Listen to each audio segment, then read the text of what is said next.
자, 인생의 목표는 성공이 아니라 성실함이야 합니다.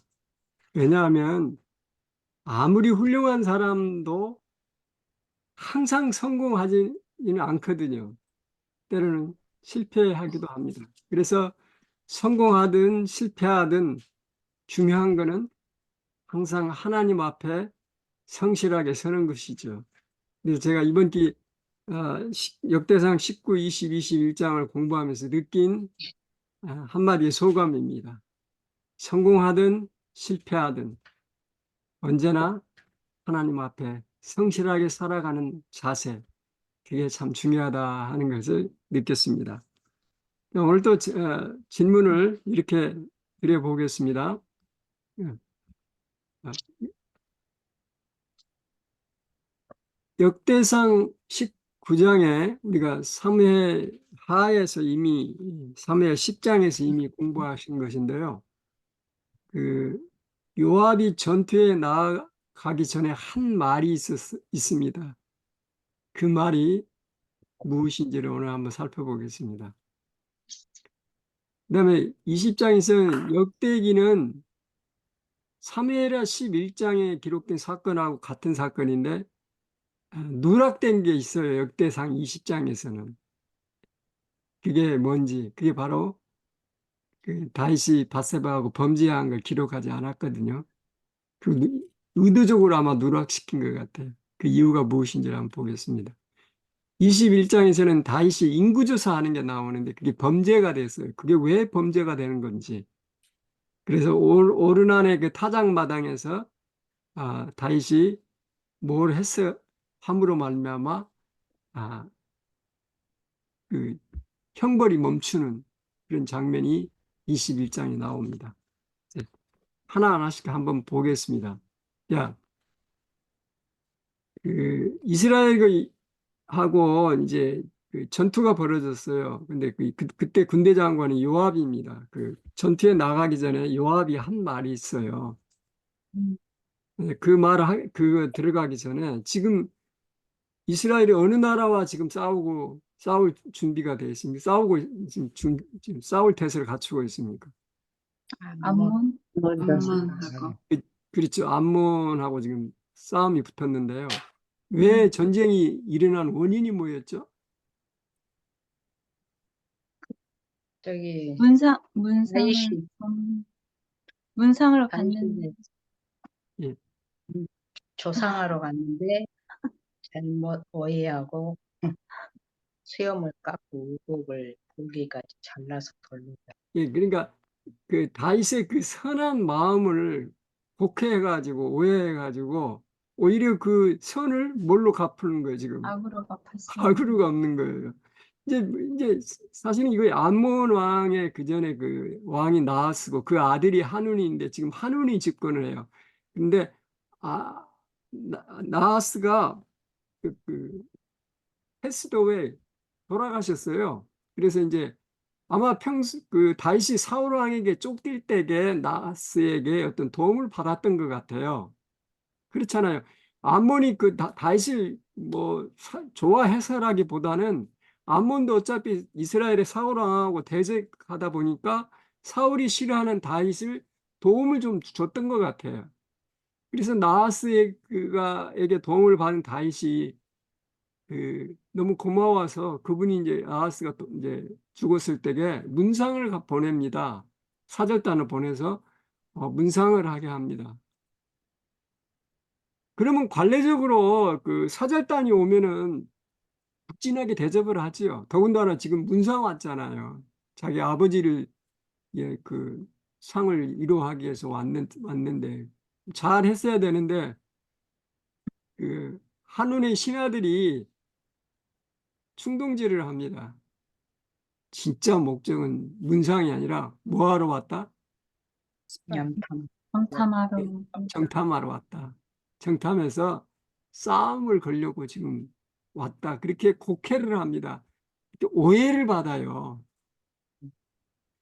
참, 그렇죠. 근데 거기까지는 뭐 그렇다 친데, 그러면 조용히 돌려보내야 될 거 아닙니까? 그죠? 그런데 어떻게 돌려보내요? 완전히 모욕을 해서 보는 남자의 수염을 어떻게 절반을 잘라버리고요.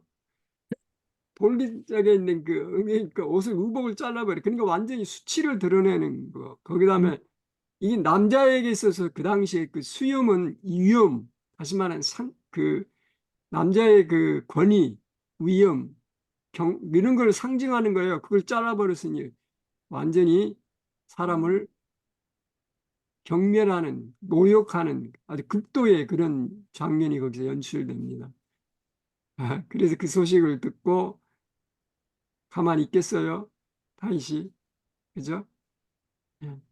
이거는 단순한 어떤 그 모욕적인 사건에 대한 그 참는 것 이상의 것입니다. 이거는 하나님의 백성에 대한 그런 모욕은 누구에 대한 모욕이냐면 하나님에 대한 모욕입니다. 그들의 이스라엘 백성들이 섬기고 있는 하나님에 대한 도전이에요. 그래서 이제 아몬이 그렇게 해놓고 보니까 이제 끊임없이 싸움을 걸 거라고 생각하고 이제 하눈이 이제 방비를 하는데 자기가 생각할 때도 다윗하고는 게임이 안 될 것 같아요. 그래서 어떤 방법을 취합니까? 도움을 요청. 예, 어. 용병을 사죠. 아람 사람, 뭐 어느 나라 사람, 주변에 있는 나라들의 그 돈을 주고 군사를 삽니다. 용병이라 그러죠. 군사를 사서 대군을 만듭니다. 이제는 됐다. 그 군대의 숫자로 보면은 이스라엘은 게임도 되지 않을 정도로 군대를 모집합니다. 그래서 이스라엘을 완전히 양쪽으로 포위를 해버립니다. 그러니까 샌드위치가 된 거예요, 지금 이스라엘 군대는. 이제 진퇴양면이에요. 오도 가도 못해요, 이제. 꼼짝없이 포위당해서 거기서 전멸을 당할 그런 위기의 순간입니다. 그 위기의 때에 요압이 한 말이 오늘 우리들에게 꼭 필요한 말인 것 같아요. 뭐라고 했습니까, 요압이? 너는 힘을 내라. 예, 아비새와 굳게 단합하고 예. 하죠. 자, 이거 너무 중요하기 때문에 제가 이거는 여기 파워포인트로 만들었어요. 역대상 19장 13절. 자, 너는 담대하라. 우리가 우리 백성과 우리 하나님의 성읍들을 위하여 담대히 하자. 여기 우리 백성과 우리 누구의 성읍이라 그랬어요? 하나님의 하나님의 성을 성읍을 담대히 하자. 여호와께서 선히 여기시는 대로 행하시기를 원하노라. 누가 선히 여기시는 대로 행하기를 원하세요? 하나님 여호와께서 예. 여기 중요한 포인트가 있습니다. 제가 여기서 많은 감동을 느꼈어요. 비록 요압이 좀 안하무인격이고 조금 어쨌든 좀 독불장군식으로 아주 잔인하기도 하고 어떤 뭐 자기 멋대로 하는 인물인데 요때만큼은 제가 보니까 아주 칭찬할 만해요. 아주 믿음이 있는 말을 했어요, 요압이요. 어떤 말을 했냐면 하나님 저 암몬 사람들을 전멸시켜 주세요. 우리가 전쟁에서 이기게 해주세요. 이렇게 얘기하지 않았습니다. 어떻게 얘기했어요? 여호와께서 선히 여기시는 대로 예, 맞습니다. 이기든 지든 하나님의 뜻대로 해주세요. 그 말입니다. 내 뜻대로 말고 우리의 뜻대로 말고 누구의 뜻대로요? 하나님 여호와께서 선히 여기시는 뜻대로. 이게 포인트입니다. 오늘 공부에. 그래서 인생에 있어서 제가 서두에 말씀드린 것처럼 인생의 목표는 성공이 아닙니다. 성공은 하나님께서 주시는 거고요. 우리의 목표는 성공이든 실패하든 늘 하나님 앞에 성실하게 충성되게 사는 것입니다. 하나님의 뜻을 이루고자 하는 그런 결심과 믿음으로 살아가는 게 우리의 목표입니다. 네. 그래서 때로는 우리가 최선을 다하고 우리가 정말 열심히 살아도 때로는 실패할 수도 있어요. 그 실패도 하나님께서 주신 것이라면 그것이 성공이에요. 제가 볼 때는. 왜냐하면 그 실패를 통해서 우리의 믿음을 자라게 하시거든요. 우리로 하여금 영생을 갖도록 훈련시키시는 거거든요. 그러니까 겉으로 보기에는 우리가 어떤 통계나 어떤 그 결과만 보고 아 이거 성공적인 삶이다, 이건 실패했다 그렇게 판단하기가, 그렇게 하는 것을 우리가 두려워해야 됩니다. 조심해야 돼요. 그래서 요압은 여기서 말합니다. 하나님께 주신 이 땅은 우리 것이 아니라 하나님 것입니다. 우리는 하나님 주신 이 성읍을, 이 땅을 선물로 받고 하나님께 감사하는 마음으로 살고 있습니다. 이거 다 하나님 것이잖아요. 하나님의 것이니 하나님의 뜻대로 지켜주세요. 그렇게 기도하는 요압의 믿음 있는 기도였습니다. 이때는 진짜 요압을 칭찬하고 싶어요. 자, 싸움의 결과는 어떻게 됐습니까? 말씀. 이겼어. 예, 뭐 틀림없이 이기게 되죠. 그래서 요압은 여기서 특수부대, 정예부대를 선출합니다. 그래서 자기 동생하고 얘기를 하죠.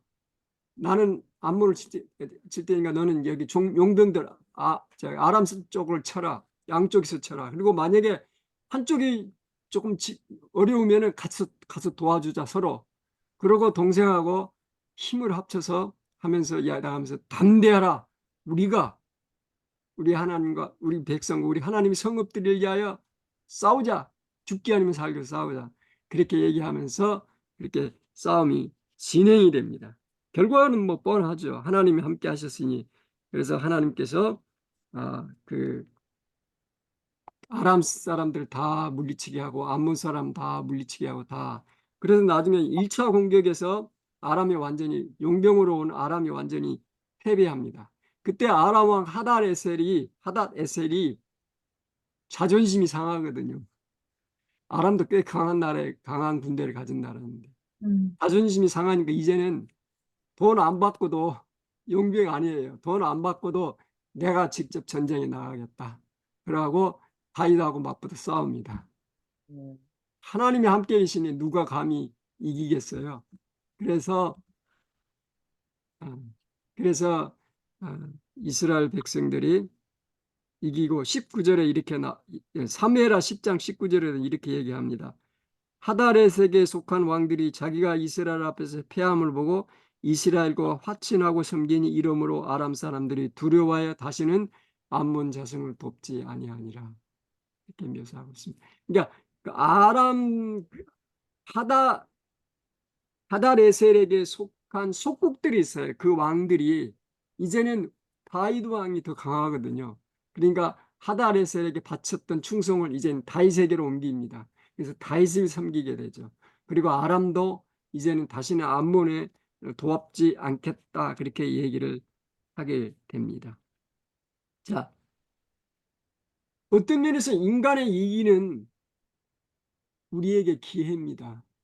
자, 다윗의 그 명성이 그렇게 온 주변 나라에 확실하게 퍼질 수 있었던 것은 이러한 이의를 통해서 그가 그 전쟁에 승리함으로 말미암아 그의 명성이 더욱 퍼지게 된 겁니다.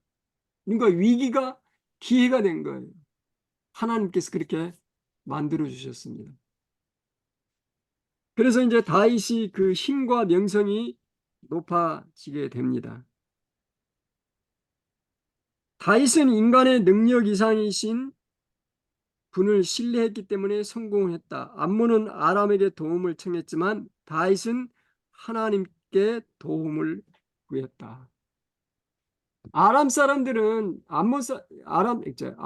아람 사람에게 도움을 요청했지만 다윗은 그의 모은 군대는 하나님께 도움을 요청했습니다.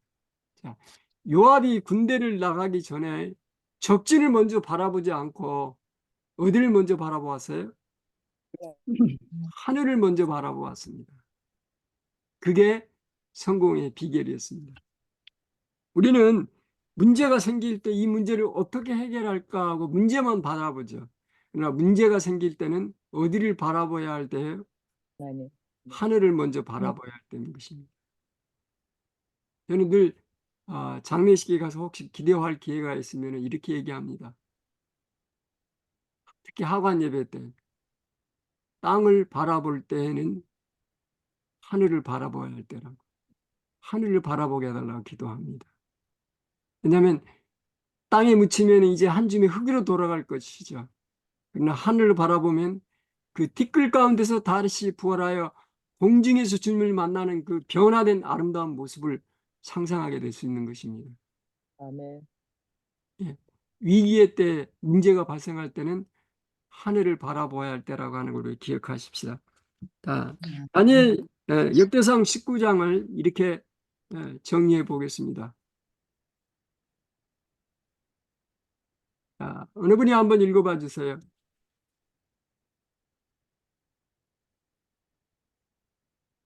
제가 읽겠습니다. 역대상 19장. 다윗의 진심을 곡해하여 그에게 모욕을 준 암몬의 한우는 동맹국들과 연합하여 이스라엘과의 싸움을 시작한 것이 아니었다. 팔레스타인 땅을 이스라엘에게 기업으로 주신 하나님에 대한 도전이었다.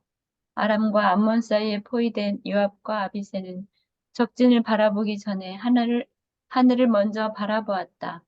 여호와께서 선히 여기시는 대로 행하시기를 원하노라. 그들의 목표는 전쟁에서의 승리가 아니라 하나님의 뜻이 이루어지는 것이었다. 그들이 담대한 용기를 가질 수 있었던 것은 이전의 전쟁에서의 성공에 대한 경험이 아니라 하나님께서 그들과 함께 하실 것이라는 확신이 있었기 때문이다. 하다네셀을 섬기던 주변의 봉신왕들은 화친을 청하고 하나님을 섬기는 다윗을 섬기게 되었다. 아멘. 그 시편 44편 5절에서 8절에 이렇게 다윗은 고백하고 있습니다. 우리가 주를 의지하여 우리 대적을 누르고 우리를 치러 일어나는 자를 주의 이름으로 밟으리이다. 나는 내 활을 의지하지 아니할 것이라. 내 칼도 나를 구원치 못하리라. 오직 주께서 우리를 우리 대적에게서 구원하시고 우리를 미워하는 자로 수치를 당케 하셨나이다. 우리가 종일 하나님으로 자랑하였나이다. 우리가 하나님의 이름을 영영히 감사하리이다. 시편 44편 5절에서 8절입니다. 경험의 노래입니다. 시편은. 예. 이러한 것들을 통해서 다윗이 경험한 것들을 기록한 것입니다. 자, 역대상 20장에 보겠습니다. 20장 1절을 제가 한번 읽겠습니다. 여기 보면 해가 돌아와서 왕든에 출전할 때가 되매 요압이 그 군대를 거느리고 나가서 암몬 자손의 땅을 회파하고 가서 납발을 에워싸고 다윗은 예루살렘에 그대로 있더니 요압이 납발을 쳐서 함락시키매 2절 다윗이 그 왕의 머리에서 보석 있는 면류관을 취하여 달아보니 중량이 금 한 달란트라 그 면류관을 자기 머리에 쓰니라. 다윗이 또 그 성에서 노력한 물건을 무수히 내려오고. 역대상 2절 2절입니다. 자, 사무엘하 11장을 한번 가보세요. 사무엘하 11장 1절부터요. 자, 해가 돌아와서 왕들의 출전할 때가 되매 다윗이 요압과 그 신복과 온 이스라엘 군대를 보내니 저희가 암몬 자손을 멸하고 납발을 에워싸고 다윗은 예루살렘에 그대로 있으니라. 2절 저녁 때에 다윗이 그 침상에서 일어나 왕궁 지붕에서 거니들가 그곳에서 보니 한 여인이 목욕을 하는데 심히 아름다워 보이는지라. 그렇게 쭉 하고요. 그러니까 지금 그 역대상에서는 요 말을 싹 빼버립니다. 빼버리고 그 다음에 사무엘하 12장에 이제 그 고백한 게 나오고 12장 26절에 요압이 암몬 자손의 왕성 납발을 쳐서 취하게 되매 사자를 다윗에게 보내어 가로되 내가 나빠 곧 물들의 성을 쳐 취하게 되었으니 이제 왕은 남은 군사를 모아 진치고 이 성을 쳐서 취하소서. 내가 이 성을 취하여 이 성이 내 이름으로 일컬음을 받을까 두려워하니다. 요압이 한 말이거든요. 그러니까 이 11장 그 2절부터 그 이후로부터 12장까지 지금 여기 그 역대상 20장에 있는 그 얘기를 쏙 뺍니다. 의도적으로. 다윗이 바세바에게 관계한 그 기록을 싹 뺐고 왜 뺐을까요? 근데 상상해 보세요 한번. 나름대로 답이 없습니다. 왜 뺐는지 기록이 없기 때문에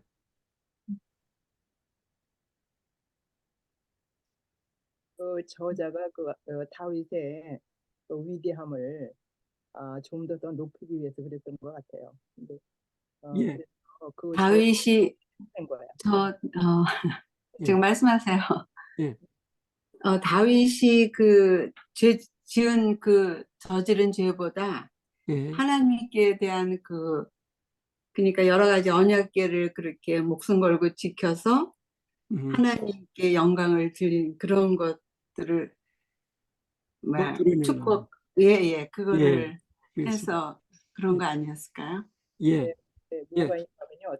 아주 좋은 착상들입니다. 두 분 다. 예, 예, 다윗은요. 왜냐면은 예, 웬만하면 하나님께 예, 자기 잘못을 이렇게 빨리 그냥 회개한다고 음, 회개해요. 그리고 하나님께 모든 걸 의탁하기 때문에 그 음, 역대기 그 저자는 뭔가가 그 다윗의 그런 좋은 점을 어, 음, 우리도 좀 배우는 우리도 좀 음, 이렇게 그렇게 다윗같이 그렇게 하면 좋겠다는 그런 거죠. 그래서 사람의 실수는 뭐 한 번은 있는 거죠. 그래서 이제 제가 이걸 보니까 그 바세바하고 그랬는데 그래서 음, 우리아가요. 저는요 굉장히 우리아가 불쌍했어요. 왜냐하면 그 남편이 음, 바세바의 남편이 왜냐하면은 그렇게 전쟁에 나가서 또 싸워서 저기 하고 그랬는데 그 솔로몬이 다윗이 그렇게 했잖아요. 죽이게 했잖아요. 전쟁에 나가서. 음, 그러기 때문에 굉장히 우리아가 불쌍했어. 근데 우리아를 하나님이 높여주신 게 하나 있더라고요. 이제 음, 마태복음의 1장에서 보면 거기 이름들이 쭉 나오잖아요. 음, 근데 솔로몬이 그리고 우리아의 아내에게서 낳았다는 거 그게 나와요. 음, 아마 아시잖아요, 장로님은. 그래서 예, 마태복음에 거기에 쭉 이름인데 우리아의 아내가 우리아의 아내가 솔로몬을 낳았다 그렇게 나와요. 예, 그러니까 나는 그걸 읽어볼 때, 그래서 하나님은 그냥 두시지 않으시는구나.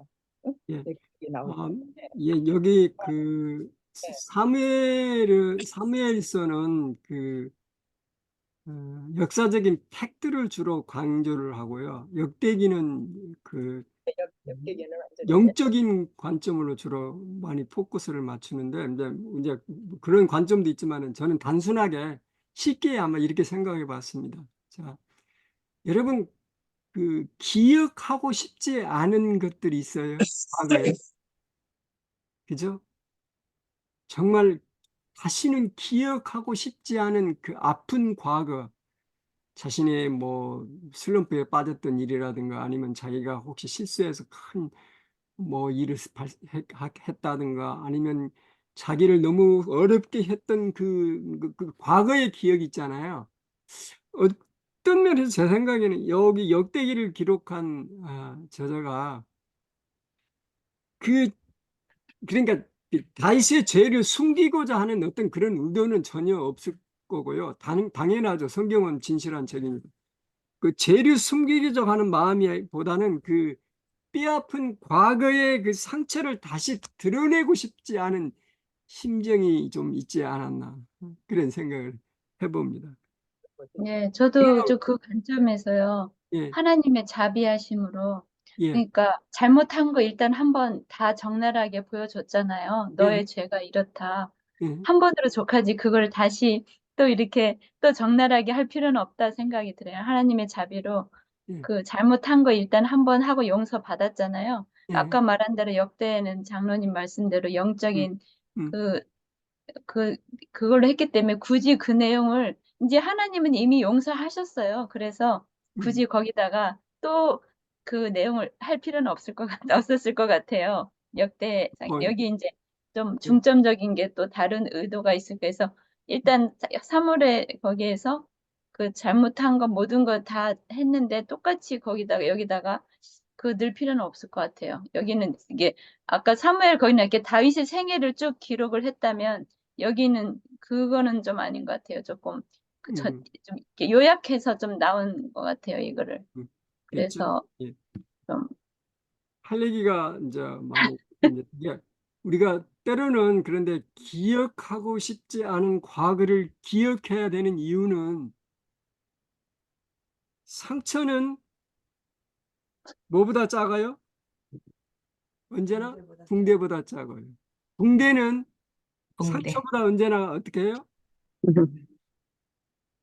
우리 하나님의 자비를 우리가 다시 한번 리멤버하기 위해서는 아픈 과거도 때로는 기억하는 게 필요합니다. 물론 역대상 20장에는 그걸 기록하지 않았지만 제가 그 살짝 사무엘하 11장에 있는 걸 살짝 한번 얘기를 좀 드리겠습니다. 다윗이 밧세바와 간음을 행하게 된 때가 언제였는가? 왕들이 출전할 때 다윗은 전쟁터에 나가지 않냐고 어디에 머물렀어요? 예루살렘. 예루살렘 왕궁에 머물렀어요. 다윗이 너무 강하다 보니까 나까지 나갈 필요 없어. 요압 네가 가서 알아서 잘 처리해. 그러니까 교만한 마음이 들었는 거예요. 거기다가 너무 이제는 크다 보니까 짤짤한 거는 시시하게는 시시한 거예요. 니네들이 알아서 해. 구태여 내가 나가지 않아도 돼. 그리고 왕궁에 머물렀어요. 근데 여기 문장에는 왕들이 출전할 때 그 말을 썼거든요. 그러면 당연히 왕이 나가야 되는데 안 나가고 왕궁에 머물러. 그게 이제 그 문제의 발단입니다. 그러고 나서 낮잠을 잤는지 뭐 했는지 침대에 누웠는데 잠이 안 와서 이제 일어나서 어디를 내다봤어요? 이제 왕궁이 좀 높았던 것 같아요. 막 밧세바 집은 좀 낮은 데가 있고 밑에를 내다본 거, 아래를 내려다본 거예요. 이것도 잘못된 거예요. 그러니까 왕들이 출전할 때 나가서 롱 플레이스 지금 왕궁에 있어요. 잘못된 장소에 있는 거예요. 그 다음에 잠이 안 오고 무슨 뭐 자기는 나가지 않았겠지만 여러 가지 생각이 많았겠죠. 지금 두 아들은 전쟁터에 가 있고 자기는 왕궁에 이렇게 몸은 편하지만 여러 가지 생각들이 있었을 거예요. 왕으로서 뭔가 이렇게 자기 마음에 자꾸 머리에 걸리는 것이 있으니까 잠을 제대로 못 자고 일어났단 말이에요. 그러면 뭐를 했어야 돼요? 아래를 내려다보지 말고 어디를 바라보았어야 해야 돼요? 하늘을 바라보고 하늘을 바라보았어야 돼요. 그러니까 잘못된 장소에서 지금 잘못된 행동을 하고 있는 거예요. 만약에 다윗이 그 순간에 잠이 안 와서 침대에 일어나서 왕궁을 산보를 할 정도 되면 여러 가지 고민거리가 많았던 것 같아요. 왔다 가면서. 그러면 밑을 바라보지 말고 아래를 땅을 바라보지 말고 그 순간에는 무릎을 꿇고 하늘을 바라보았더라면 문제는 생기지 않았을 것이다. 많은 사람들이 실패하는 이유가 여기에 있습니다. 자, 여기 제가 이렇게 써봤습니다. 있어야 할 곳에 있지 아니하고 롱 플레이스죠. 해야 할 일을 하지 않을 때 롱 두잉 죄의 유혹에 노출되기 쉽다. 여러분 유혹의 가장 약한 때는 언제냐면요. 문제가 많고 막 어려울 때가 아니에요. 오히려 번영할 때, 편안하고 안전할 때, 그때 유혹이 쉽게 와요. 남자들이 언제 바람을 제일 많이 피는 줄 아세요? 잘 나갈 때 바람 핍니다. 돈 잘 벌고 편안하고 이제 뭐 걱정 근심 없을 때 바람 피기가 쉽습니다. 번영할 때 그렇습니다. 예. 그래서 이제 여기 또 하나 이제 20장에서 빠뜨린 게 또 하나 뭐냐면 사무엘하 11장에서는 요압이라고 하는 인물 참 이게 특이한 인물이에요. 제가 볼 때는 요압이 나가서 그 나팔을 함락시켰잖아요. 그러면 이제 자기가 그 성을 점령에 들어가면 누가 영예를 받아요? 자기가 영예를 받잖아요. 영광을 받잖아요. 사람들이 칭송을 받잖아요. 그런데 그렇게 하지 않았어요. 요압이. 그 요압이 이런 때도 있는 것 같아요. 그래 어떻게 했냐면 내가 이걸 받으면 안 된다. 자기 이치를 제대로 파악하고 있었던 것 같아요. 요 순간만큼은. 그래서 기별을 보내서 누구를 오게 합니까? 다윗을 오게 하고 마지막 순간을 다윗에게 바톤을 넘겨주고 다윗이 그 영예를 받도록 합니다. 그리고 자기는 그냥 세컨으로 내려갑니다. 요압이 그렇게 한 기록이 사무엘하에는 있는데 역대상에는 없습니다. 또 하나 여기 보면은 블레셋하고 싸울 때에 그 여러 그 장군들이 그 블레셋의 그 거인들을 물리친 게 나오죠. 그 골리앗의 아우인 엘하나니 나흠이 이름도 좀 어렵네. 엘하나니 나흠이 골리앗 아웃인데 예, 이 게세 전쟁할 때 10부계가 장대한 자들 10대를 쳐 죽음에 뭐 그다음에 요나단이라고 그러거든요. 요나단이 6개의 손과 발이 있는 자 굉장한 거인인 것 같거든요. 손가락이 6개 각각 발가락이 6개 그런 거대한 장 물리쳤고요. 그러니까 다윗의 신복들이 블레셋에 완전히 그 장수들을 다 물리치는 장면이 거기에 기록되어 있는데요. 사무엘하의 21장에는 무슨 사건이냐면 역대상에는 없는데 요압의 동생이 둘이 있잖아요. 아비새가 있고 하나는 누구죠? 아사헬. 아사엘. 근데 아사엘은 죽임을 당하죠. 나중에 것이. 네, 아비새. 아사엘은 나중에 아히멜렉의 이름이 갑자기 생각이 나요. 자기한 창으로 찔려서 죽임 뒤로 오는 거 쫓아오는 거 가지 말라고 죽임을 당하죠. 자, 요압의 그 동생인 아비새가 다윗의 생명을 구해줬어요. 다윗이 싸움을 하는데 다시 좀 힘이 붙였던 것 같아요, 아마. 나이도 좀 들었겠죠. 그래서 거의 죽임을 당할 뻔했는데 아비새가 중간에 뛰어서 그 상대방을 죽입니다. 다윗의 생명을 구해요. 이 사건 이후로 장군들이 그럽니다. 왕은 다시는 전쟁터에 나가지 말고 몸을 잘 간수하라고. 그 사건이 사무엘하 21장 기록된데 역대상에는 기록되지 않았습니다. 그게 거기 있고요. 결국 그러니까 다윗이라고 하는 위대한 인물이 탄생하게 된 거는 위대한 부하들이 있었기 때문에 그렇게 된 겁니다. 위대한 영웅들 그 그늘 밑에는 무명의 용사들이 수없이 더 많습니다. 잘 나간 사람들은 항상 그걸 기억해야 돼요. 자기가 잘나서 잘난 게 아니라는 사실을 항상 기억해야 됩니다. 자기를 자기답게 해준 동료나 모든 그 사람들의 감사해야 되고 항상 그들을 잊지 말아야 돼요. 성경에서 다니엘 보세요. 다니엘이 총리 대신 된 다음에 그 친구들을 어떻게 했어요?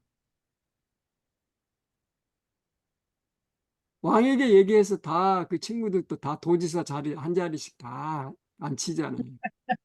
네. 결코 그 같이 기도했던 그 친구들을 잊지 않았어요. 자리가 높으면 높아질수록 가게 되면 내가 언제 너 봤느냐 하는 식으로 사버리는 게 비정한 정치 세계잖아요. 그잖아요. 오늘의 친구가 내일의 적이 돼. 자기 편만 너무 챙기는 것도 문제예요. 문제죠. 문제. 이 정치라고 하는 거는 정치라고 하는 거는 결국은 타협이거든요. 서로 조금씩 양보해서 그 절충하는 게 정치인데요. 요즘은 그냥 내 거 아니면 네 거는 안 돼. 그게 문제예요. 예. 그래서 항상 성공 후 자리에 앉게 되는 사람들은 거기까지 오게 된 과정을 한 번씩 기억해야 돼요. 돌아봐야 돼요. 그래서 우리가 과거를 돌아보는 것은 현재 나의 의무를 깨닫게 하는 것입니다. 그리고 과거를 망각하는 것은, 그러니까 과거의 은혜를 망각하는 것은 미래의 실패를 포장하는 거나 다름없어요. 그래서 항상 우리 역사를 공부할 때도 그런 관점에서 우리가 공부해야 할 것입니다. 자, 20장을 이제 이렇게 정리를 해보겠습니다. 어느 분이 읽으실 준비하세요. 제가 이름 얘기하지 않겠습니다. 할머니 한번 읽으세요.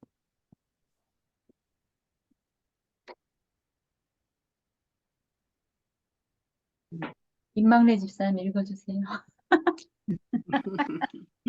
하시는 것 같아. 상념과 단상, 예상 20장. 드러내고 싶지 않는 상처의 흔적도 때로는 바라보아야 할 때가 있다. 겸손과 감사를 연습하기 위해서다. 다윗의 커다란 상처를 아물게 했던 하나님의 은혜에 감사하기 위해서다. 다윗조차도 제어하기 힘들었던 요압에게도 자신을 낮추는 겸손의 마음이 있었다. 라빠를 함락시킨 공로의 영광을 자신에게 돌리지 않고 임금인 다윗에게 양보했다. 자신의 위치를 분명히 인식한 때였다. 가드 장대한 자의 소생이라도 다윗의 손과 그 신복의 손에 죽은 것은 하나님의 손이 함께 하셨기 때문이다. 10부계가 10대를 엘하라는 라흐미를 요나단은 각각 6손가락과 발가락을 가진 자를 물리쳤다. 그들의 죽음은 이스라엘을 멸육한 결과였다. 하나님께서는 아비새를 통하여 다윗의 생명을 구하셨다. 아멘. 아멘. 자, 그 21장에서는요, 이제 다윗이 인구조사를 하게 되는데, 여기 사무엘하 24장에 같은 사건이 기록되어 있습니다. 똑같아요. 역대상 21장하고. 근데 조금 다른 게 있습니다. 그거를 한번 살펴보고요. 다윗이 인구조사한 게 그게 범죄였어요. 그게 왜 범죄가 되면 인구조사가 여러 번 했잖아, 인구조사를. 이번에 역대상 21장에 기록된 인구조사는 하나님께 죄를 범하게 된 거였어요. 그래서 하나님께서 세 가지 벌 중에 하나 선택하라 그랬죠. 직분에게 쫓기는 거냐, 뭐 3년 기근이냐, 그 다음에 번역이냐, 뭐 이렇게 세 가지 중에 하나를 택하라 했는데 다윗이 어떻게 했는가, 뭘 선택했는가, 그리고 그 결과는 어떻게 됐는가, 이런 것들을 한번 보겠습니다. 자, 여기 보면은 20 여기 보세요. 글씨가 좀 작습니다만 제가 비교해 보겠습니다. 사무엘하 24장에 역대상 21장하고 대조해 봅니다. 자, 인구조사를 누가 했는가 해봅시다. 1절에 보면 사무엘하는 이렇게 기록합니다. 여호와께서 다시 이스라엘을 향하여 진노하사 저희를 치시려고 다윗을 감동시키사 가사 이스라엘과 유다의 인구를 조사라 하신지라. 여기 보니까 인구조사를 하나님이 누가 하시도록 했어요? 하나님이 감동시켰네요. 예, 다윗. 하나님이 쉽게 말하면 하나님이 하라고 한 걸로 기록이 됐거든요. 근데 역대상 21절에 사단이 일어나 이스라엘을 대적하고 다시 격동하 이스라엘 계속이 아니라 누가 지금 다 인구조사라도 격동시켰어요? 사단. 사단이 했어요.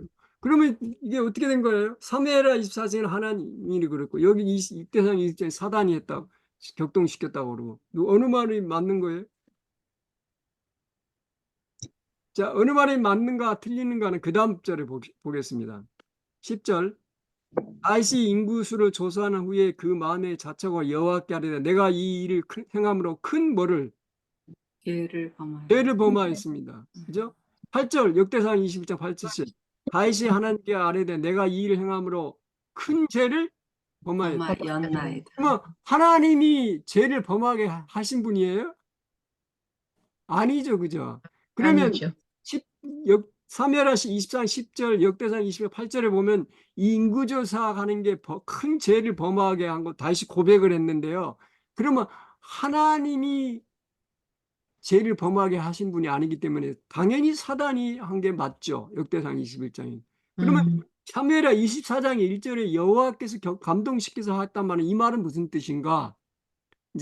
그래서 이제 성경 해석이 필요합니다. 해석하기 위해서 말하는 게 이거예요. 성경에 기록하는 유대인 히브리인들의 기록 방식은 뭐냐면요.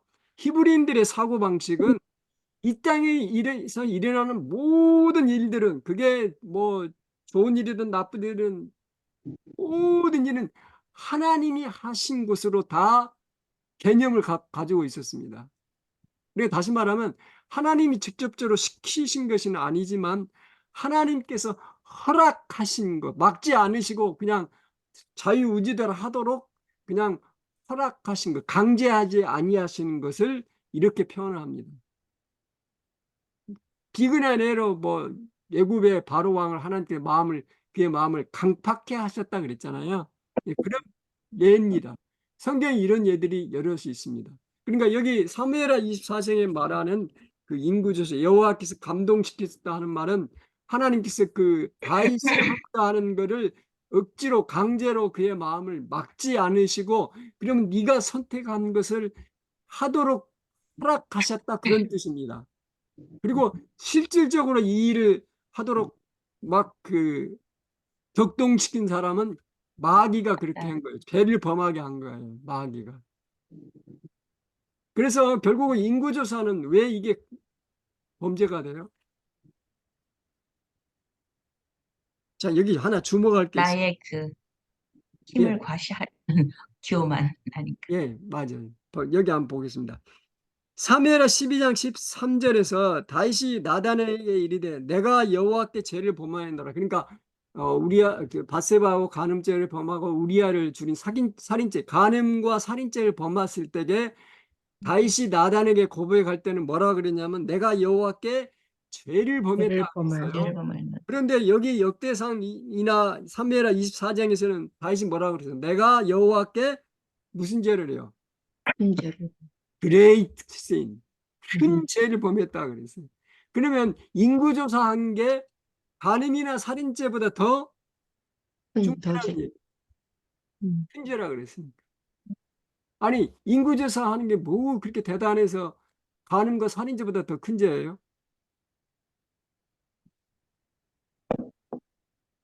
하나님의 통치를 인정을 안 한 건가요? 하나님의 주권을.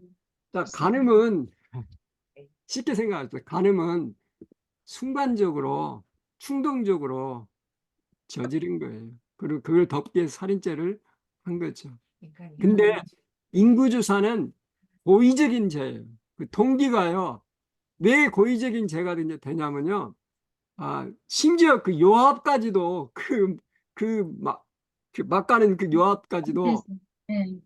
왕이요 인구조사 하실 필요가 없어요. 왜 하시면 안 하십니까? 하나님이 다 통치하시는데 왜 하십니까? 그러니까 다윗이 인구조사한 동기가 뭐였냐면요.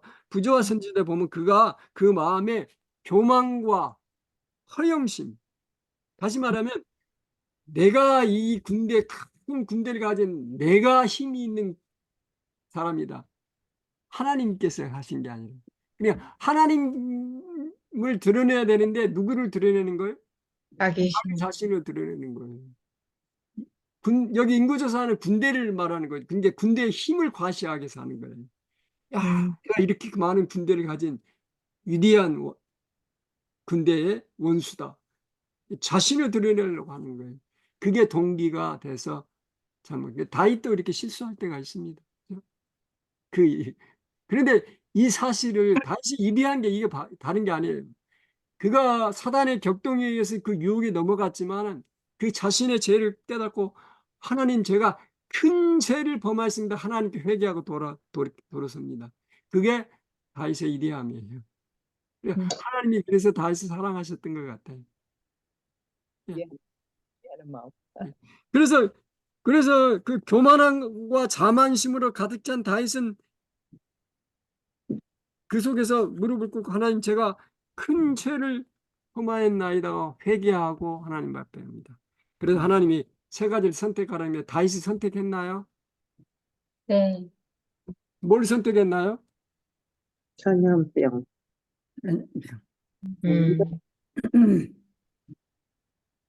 본인이 선택을 안 아니요. 하고 하나님이. 예, 본인이 선택한 것처럼 보여요. 그냥 안 했어요. 하나님께서 하셨어요. 자기는 선택할 정도의 만큼의 의인이 아니에요. 다시 말하면 너무 큰 죄인이기 때문에 하나님께서 선택하셔서 하셨어요. 왜냐하면 13절 14절 봅시다. 다윗이 가세게 이르되 내가 공경에 있도다. 그렇죠. 지금 진퇴양난이 셋도 다 아무것도 지금 자기로서는 자기 때문에 이런 일이 벌어졌으니까 여호와께서는 궁일이 심히 크시니 내가 그의 손에 빠지고 사람의 손에 빠지지 않기를 원하나이다. 하나님이 손에 빠지기를 하나님 결정하세요. 그 말입니다. 이에 여호와께서 이스라엘 백성의 온역을 내리심에 이스라엘 백성의 죽은 자가 7만이었다. 하나님께서 온역을 택하셔서 그렇게 하셨어요. 근데 하나님께서 온역을 택하신 이유가 그 다음에 나옵니다. 자, 하늘의 천사들이 온역 나와서 온역을 주고 사람들을 칼로 다 이제 할 때 선지자를 통해서 다윗에게 말합니다. 그 오르난의 타자마 아리우나 똑같은 말입니다. 오르난 아리우나 사무엘은 아리우나라고 합니다. 타작마당에 그 땅에 가서 거기다가 거기서 제사를 드려라. 그러면 이 온역이 멈출 것이라. 하나님의 자비가 문제는 사람이 일으키고 해결책은 하나님께 주십니다. 이 죄를 해결하는 방법을 가르쳐 주세요. 그래서 그 오르난의 타작마당을 사죠. 다윗이 공짜로 준다고 왕이신데 그냥 가져가는데 아니야 나 공짜 안 가져. 돈 주고 삽니다. 그리고 거기서 번제와 화목제를 드립니다. 그래서 이제 온역이 멈춥니다. 여기까지가 스토리거든요. 온역이 멈춥니다. 하나님의 자비. 죄는 인간이고 죄를 해결하신 분은 하나님이세요. 항상 하나님 기처리해 주세요. 아멘. 아멘. 기처리해 주신 분이 왜 하나님이세요? 문제는 사람이 일으키고 그 문제 해결을 하나님이 해주셔요. 얼마나 하나님 힘드시겠어요, 여러분. 근데 그거 마다하지 않고 사랑으로 그렇게 하십니다. 그런데 여러분 여기 포인트는 이겁니다. 하나님께서 왜 온역을 일으키시고 왜 하나님께서 거기다가 번제를 드리게 하고 번제를 받으셨잖아요. 불을 태워주셨잖아요. 받으시고 그 다음에 그 죄의 벌을 멈추게 하셨을까? 이게 무슨 의미가 있을까? 무슨 의미가 있습니까, 여러분? 십자가를 상하는 것 같은데. 구원. 여러분 기억하십시오.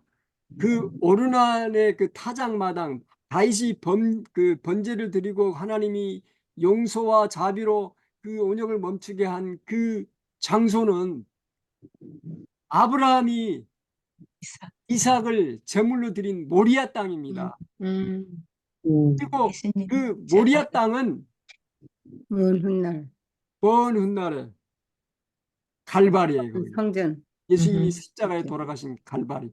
그 앞전에는 솔로몬의 성전이 세워진 곳입니다. 솔로몬 성전. 그러니까 이 역사라고 하는 게 굉장한 의미가 있어요.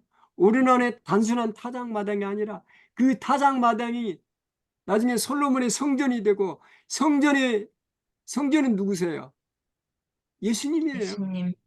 그리고 그 이전에 오르난 타작마당 이전에 이미 예표로서 아브라함이 이삭으로 데렸던 모리아산이에요. 거기가 제물로 드린 어린 양 예수 그리스도 어린 양이 죽음을 당한 모리아산 거기서 다윗의 죄가 거기서 사해지고 번제를 통해 사해지고 그 다음에 솔로몬의 성전 다시 말해 예수 그리스도께서 건물로 임하시고 그 다음에 그 건물이 실제로 오셔서 성전이신 예수님이 실제로 오셔서 그 장소에서 죽임을 당하시고 갈바리입니다. 거기 갈바리. 그래서 다윗의 죄가 용서됐듯이 저와 여러분의 죄가 용서받고 우리가 이렇게 영생을 소유하게 되는 것입니다, 여러분. 네. 아멘. 예. 여러분, 오늘의 클라이막스는 오르난의 타작마당입니다. 예. 거기에 번제로 든 그 어린 양이 바로 누구냐면 바로 예수 그리스도이십니다.